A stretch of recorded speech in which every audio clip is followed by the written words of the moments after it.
Hi, how's it going? Are you an aspiring teacher who wanted to work in the United States? This video is for you. Today's content is J1 or H1B visa, which is better. If you will be employed in the United States, you will be offered with either two visas for teaching opportunities, a J1 or an H1B visa. Then we'll delve into that. What is an H1B visa and what is a J1 visa?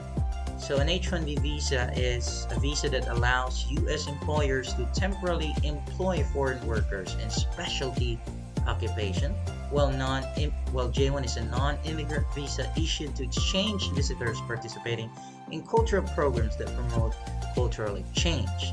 So J1 is basically the common visa that is given to Filipinos.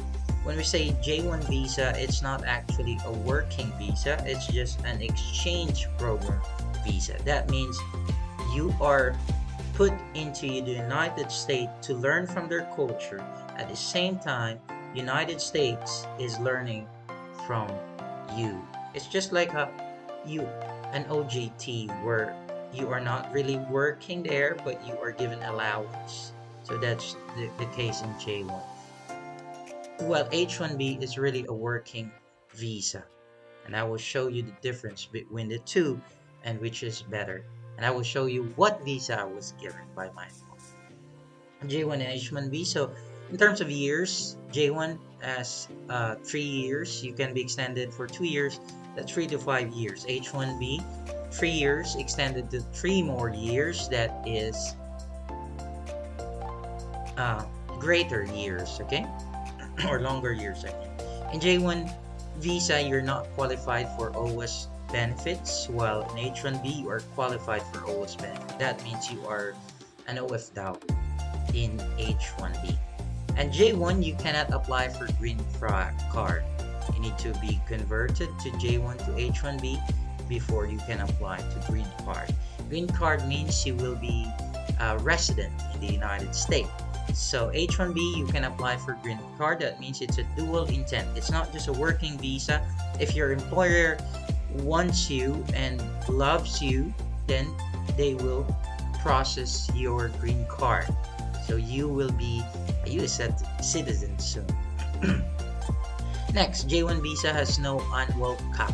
That means as many as they can, they will employ as many teachers as they can. When H1B, there is an annual cap. There's a limit of the employees. To give you a background, J1 is not just for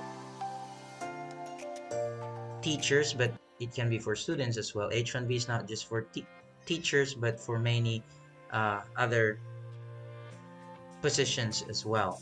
So it has an annual cap of 65,000 bachelor's degree, but there's a reserve 20,000 for master's degree, so a total of 85,000.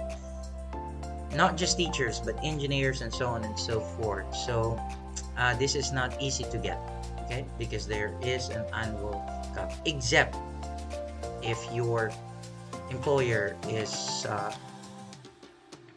cap exempt, which I will discuss in another video. So basically, J1 is easier to have, and H1B is not easy, and it depends on your employer.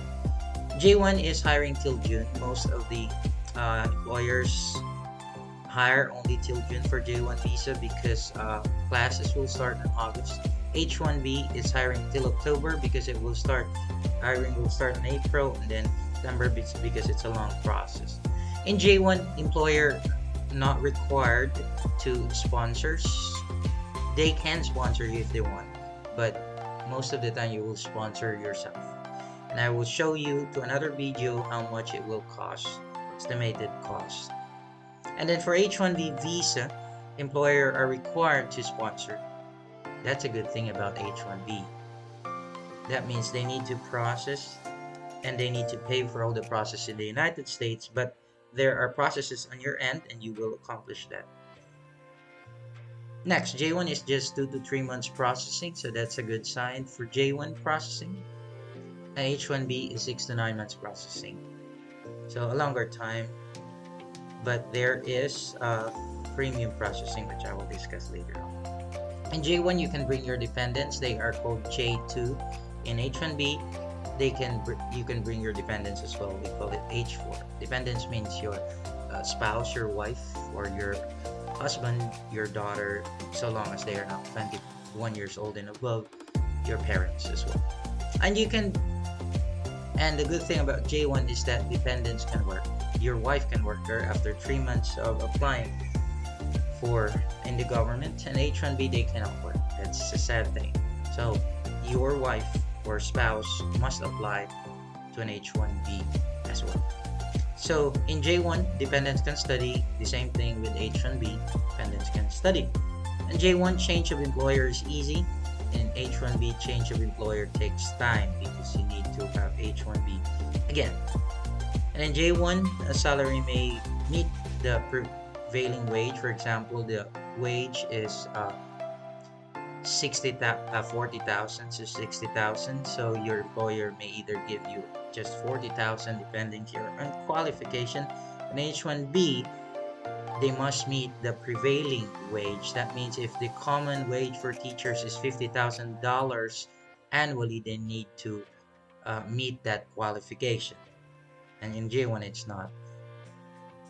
And in J1, they are subject to 2-year rule. That means if you are in the US for 5 years, then you need to go home for 2 years, and you cannot apply again and go again. So you need to be in your hometown for 2 years. But in H1B, you're not subject to 2-year rule. I mean, you can go home and then apply again for H1B.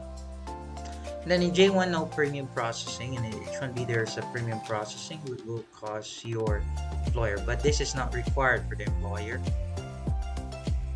They can wait for 6 to 9 months. But if you have premium processing, just 15 days. So these are the differences between J1 and H1B. So basically, H1B is better. It's a dual intent. You can be a citizen soon, and it's a working visa. You can work as well. Alright, so thank God I was given with an H1B visa. I'm still in the process, but I praise God for how it orchestrated everything. So if you want to get in touch, contact me in my email and in my Facebook account as well. Thank you so much. Have a nice day and God